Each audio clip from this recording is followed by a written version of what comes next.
Yeah, man. Yeah, this is RogueVFX here. Yeah, I'm gonna go through my second color correction that I used for my Last of Us edits. Yeah, so you can see it right here. It looks very different to the one before, right?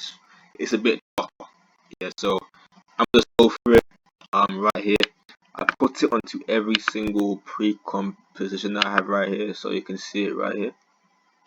So I call it the Last of Us color correction 2. You can call it whatever. Alright, so I'm gonna go through it right here. So what I use is calculations slash Brighton. Input channel is RGBA. The invert input is off. And I have my second source. And within that I have the second layer. Now, second layer has clip 1. Now I said before that clip 1, right? What that is, I've assigned the second layer to the actual pre-composition. So just assign it to whatever clip that you're using right now. And the source is just left on source. Yeah? Don't make it masks or effects and masks. Just leave it on source. Yeah. And the second layer channel is RGBA.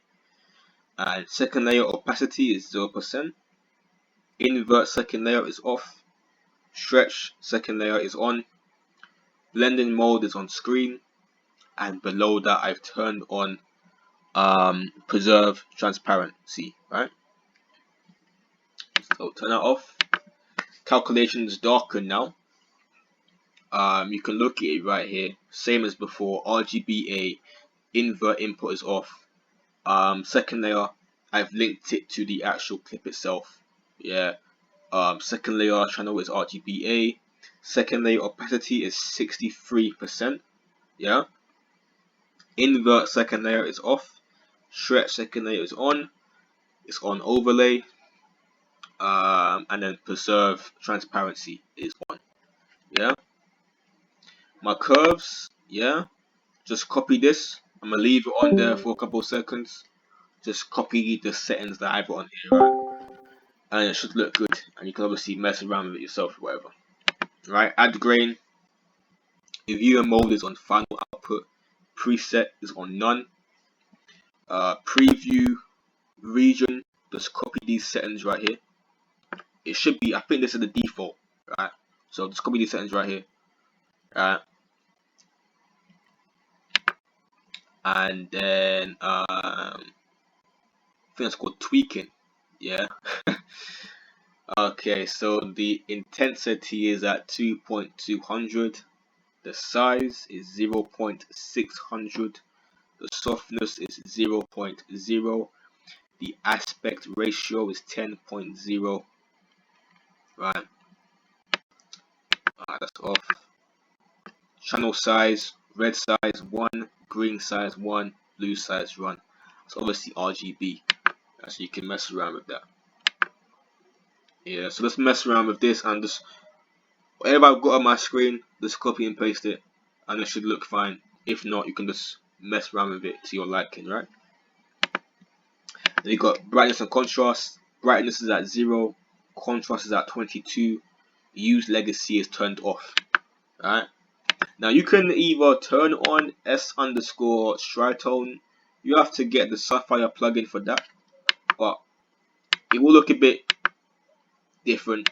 Up to you. You can mess around with it, but this right here is the settings. Color 2 is on red, color 1 is on grey, color 0 is black.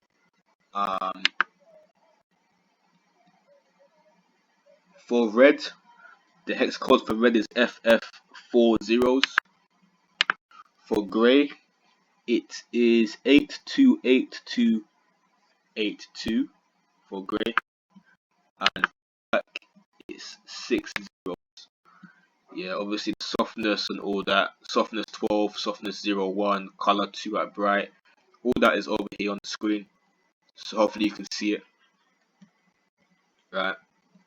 But I usually turn it off on my edits, you know. But what I usually focus on is Stritone. I went through this in the last tutorial, right? Like color correction 2 is literally the same thing, but this is a bit darker. So highlights is white. That's 6F hex code. midtones is 7F6446, and the shadows is 60 for black. Yeah, and blend with original is 0%. Now I've got another thing over here called AE Pixel Sorter. When you turn it on, it looks like this. So I usually recommend myself, but also others, to use this as almost for transitions. So what I do with it, I may mess around with highlights, or I may make it something else like shadows, but I usually keep it with highlights. And then with the orientation, I can go with rows or columns. I don't really go with both, but I leave it at columns or whatever. And I usually mess around with either max or X or whatever. Yeah. So when making the transition, and I will go through it at a later date for an AE pixel sorter transition I usually use, but to make it simple on that, yeah, at the end of the frame, just set it to about the default, right? Let's make it like 100 or something, and then as you go close to the end, set it to around maybe 194, and then on the second clip you begin it at 225. That's why it's at 255 right here. That's the maximum in it. And as it goes down, yes, as it goes down the clip, the pixel sorter decreases in it. That's how you do the transition or whatever. So I'll go through it in a more better better explanation in the future, yeah. But that's the second color correction for my Last of Us edits. So like, share, comment, subscribe, and peace out.